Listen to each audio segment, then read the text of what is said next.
to this next session in our class, and I am going to bring up the presentation, and we're going to be looking at the book of Mark today. And so make sure you have your notes. Also make sure you have your chart that we started with on the book of Matthew. We'll get to that at the end. And so we're looking at the second gospel that is listed in the New Testament. That is the book of Mark. And remember, as we look here, we have in Greek, it would be kata markion. Remember, kata in Greek means according to. And so want to make sure that we are looking at these Gospels and understanding why they're written. You know, one of the things we talked about is that we have 4 different Gospels, each one kind of giving us a little bit different account. Mark being the shortest Gospel, one of the things we're going to talk about is it being written first. And Mark has in it only 678 verses. That is almost 200 verses shorter than the Gospel of John, which has 879. Both Matthew and Luke have over 1,000 verses in them. So Mark is the shortest of all of the Gospels. And we're going to talk about why in just a second. So we'll talk about the author. Mark is actually his Latin name. His Hebrew name is John, so sometimes he's referred to as John Mark, and we'll just call him Mark from right now. What we know about Mark is this. He was an associate of Peter. Now remember, for a book to be included in the New Testament, the author either had to be a disciple or a close associate of a disciple. And so Mark is actually not one of Jesus' 12 disciples. But he is a close associate of Jesus, one of Jesus' closest disciples, and that is Peter. He was also on the missionary with Paul. That is the story where Mark goes with Peter. After a while, Mark decides, hey, this isn't for me, and he leaves. Peter's upset with him, but then later Paul will get upset with him, and then later Paul will say that Mark wants him to come because he's worthy of the ministry. And he's also a cousin of Barnabas. And so Peter, being a disciple, Mark traveled with Peter, and so that makes Mark qualified to write the book as being a close associate, heard the stories of Peter's account. Now, from the inside of the book of Mark, we learn a couple things. One, Mark was very familiar with the geography of Jerusalem. He would have been in and around that area. Also, he was very familiar with Aramaic. Some people believe that part of Mark has a lot of Aramaic in it. He understood Jewish customs, but he alone adds that Peter in the resurrection account. No other gospel does that. We kind of talked about that in the book of Matthew. Matthew's a tax collector. He alone talks about Jesus paying the temple tax. So Mark, being a close associate of Peter, includes Peter in a lot of the stories. There's also a very striking similarity between the outline of the Gospel of Mark and Peter's sermon in Acts chapter 10. I'm going to put a star there because that is important. And we're going to look at that. Externally, Papias, one of the early church fathers, we've seen him before, wrote about Mark and the things that he says, giving Mark attribution to his gospel. Now, we talked about this Acts chapter 10, so I'm going to put them up here on the screen. I believe this is in your notes. And so there's a lot of similarity. This is Peter's sermon in Acts chapter 10. He says, "The word which he sent through the sons of Israel preaching peace through Jesus Christ. He is Lord of all, starting from Galilee after the baptism which John proclaimed, how God anointed him with the Holy Spirit, talking about Jesus' baptism. Verse 39, we were all witness of these things, he did in the land of Jews in Jerusalem, and he did put to death by the cross, and then God raised him up on the third day. So Peter's giving this a real brief account in these 40 verses from verse 36 to 41, a real brief account of Jesus' ministry. We come over here to Mark, and Mark chapter 1 talks about Jesus coming in the beginning. He talks about then in verse 9, he talks about his baptism. And so we have the baptism here, and we have the baptism here. He says immediately coming up out of the water. He talks about the baptism. And then he begins to go into the ministry. He talks about the crucifixion. Then he talks about the resurrection. So Mark expands on Peter's sermon from Acts chapter 10. And so there's a lot of similarity. There's obviously more detail in Mark than there is here in Peter's sermon. But Mark would have heard all these sermons that Peter has preached, the stories, and he begins to outline them and put them together in an account of Jesus' ministry. And so we understand that Mark, being a close associate of Peter, helps us to understand how Mark was able to write his gospel. Now, one of the things that we've talked about and is who came first. And remember, for this class, I am putting out that Mark is the earliest gospel. And last session, we talked about Matthew being probably written in the late 50s, early 60 AD. So if that's the case, Mark would have had to come probably early to mid 50s. So Mark was probably first. Matthew came probably a little bit after that. So for our class, we are saying that Mark was in the early to mid 50s AD. Now, what is Mark about? Well, Mark is a little bit different because he does not give a lot of biography. He actually gives very little background or personal information about Jesus. There is no ancestry. There's no genealogy. There's no birth story. Mark jumps right in to telling the story about Jesus. And Mark is a very interesting book. Mark is a man of action. In Mark, there are no lengthy discourses. One of the most common words used in Mark is the word and. He uses it over 1,300 times. Or he also uses the words immediately or straightway almost 40 times. And so you read Mark and it's like, Jesus did this, and then Jesus went here, and Jesus said this, and Jesus did this. And he's a man of action. He doesn't kind of stand around. There's no moss growing on the book of Mark because he's all the time rolling and telling the story. He does not. He gives us as much information as possible in the littlest amount of space.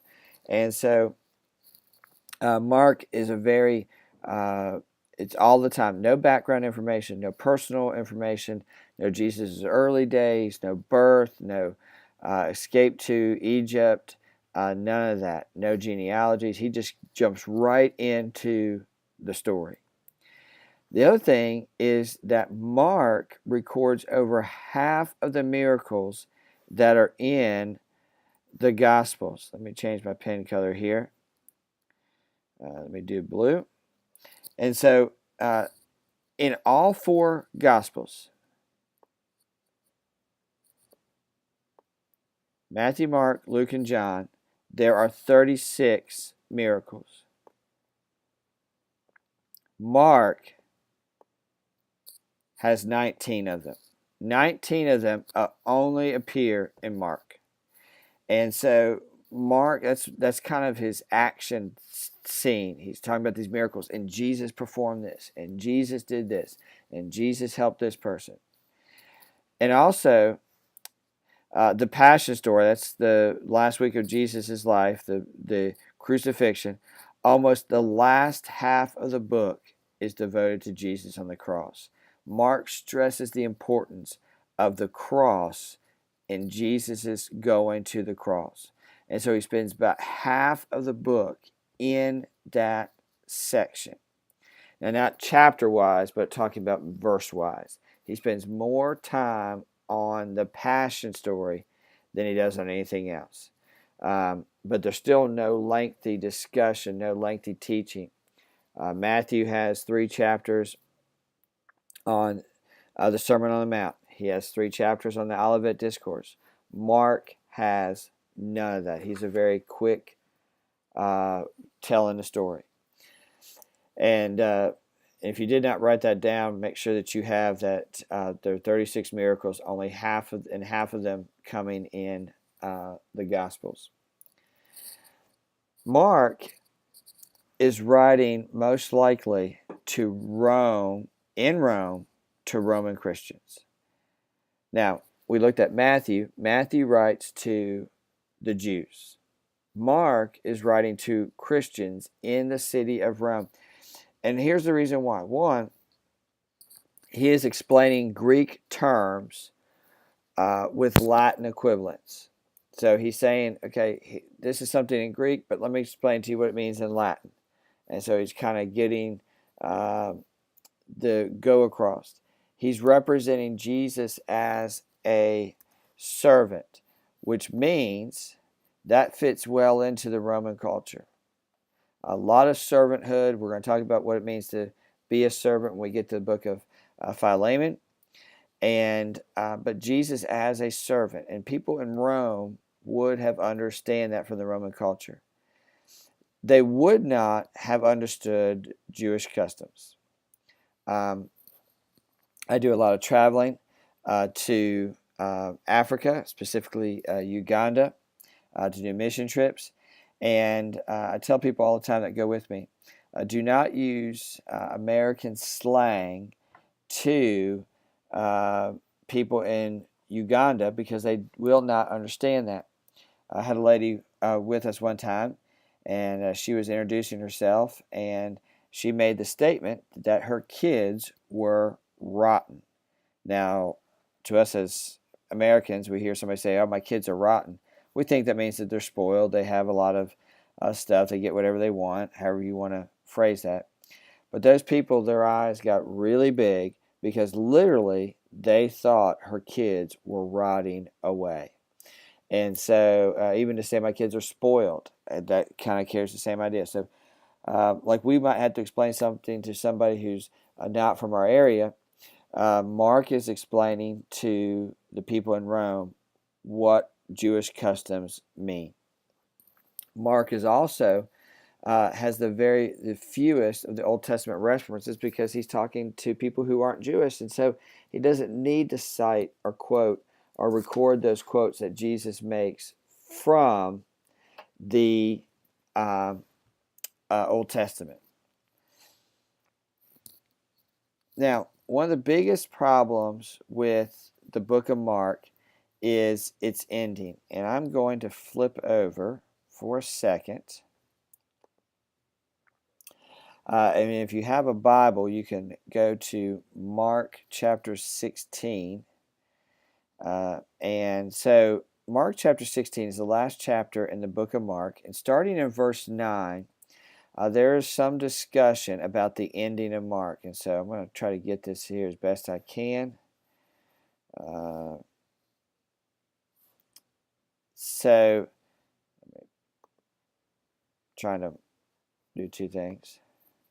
And so, here in the book of Mark, starting in chapter 9, in a lot of Bibles, there's some kind of note, and every note might be indicated differently. This one has a little letter C.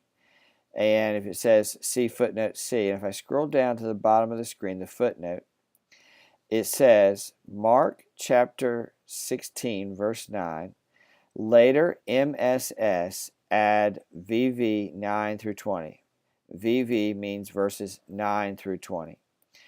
MSS means manuscript. So there are later manuscripts that add verses 9 through 20. There are some here in verse 20 at the end here that even add this last phrase.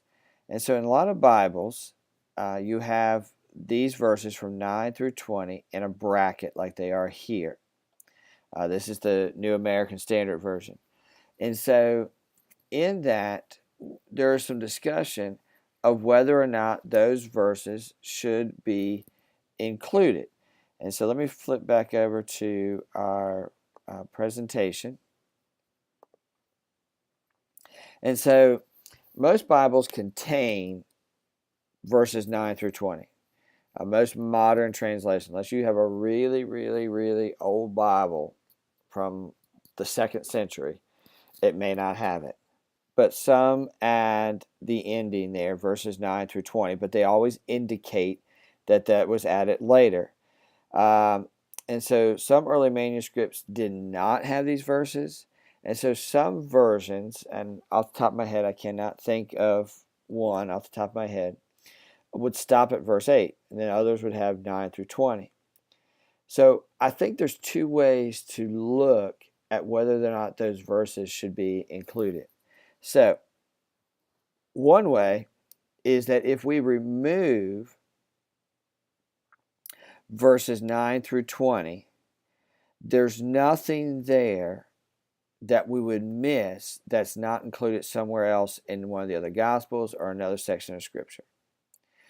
If we leave them there, then there's nothing that's going to contradict the rest of the Bible.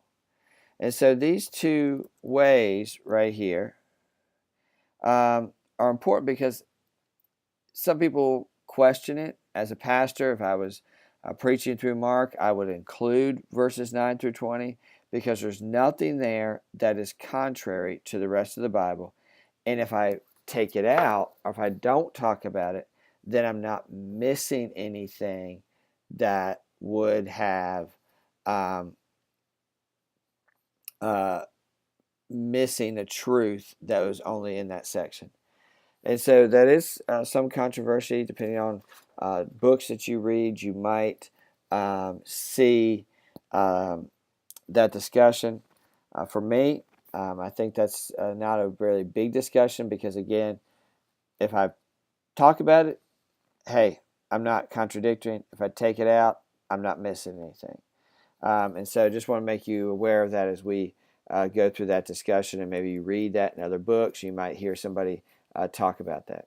So let's look at a quick outline of the Gospel of Mark. Oops, I went a little too fast there, my clicking. And so Jesus, Mark talks out really with just he jumps right into the baptism of Jesus. Talks about that in 2 verses. He talks about Jesus being tempted.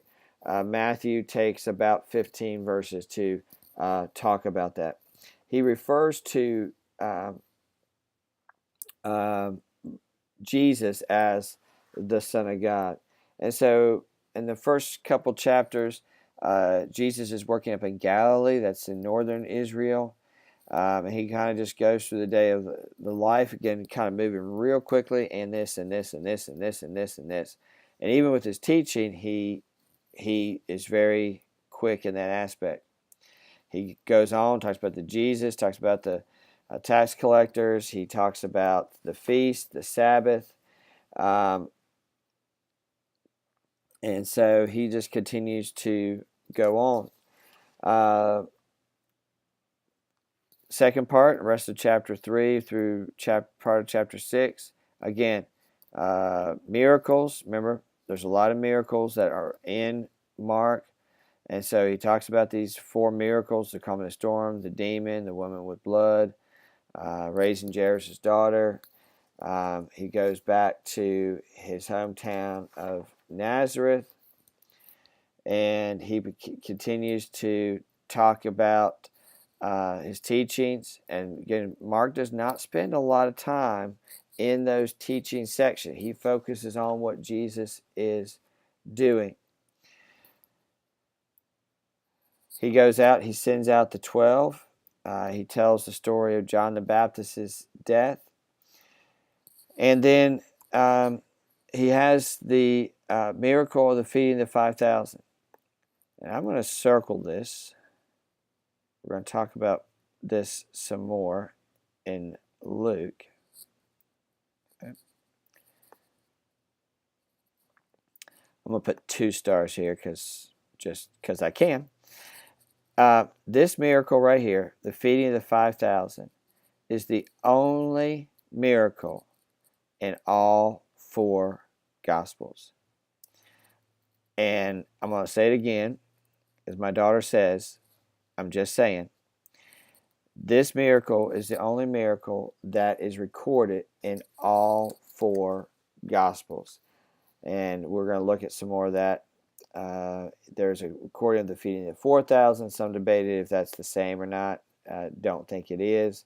And then the last part, he talks about he's transitioning into the final ministry, the Passion Week.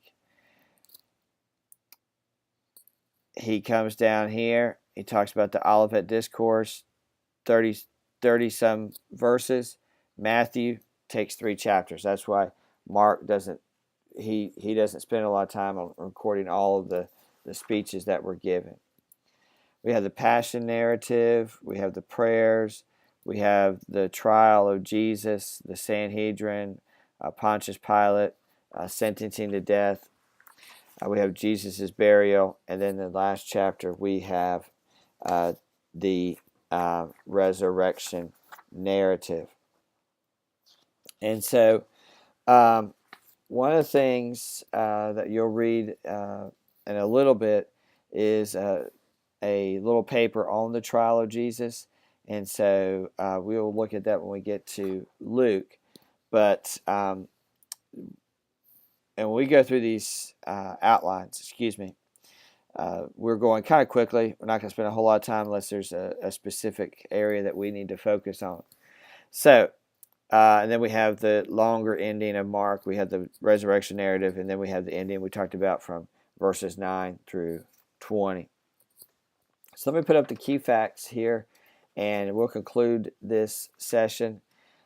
We have Mark. Mark is a missionary, or John Mark, but we're going to call him Mark.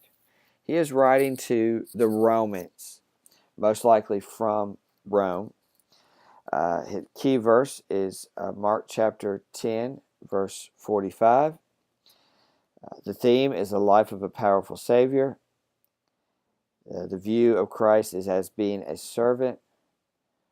The most outstanding feature is what we talked about is the miracles, 19 of the 36 miracles from the Gospels.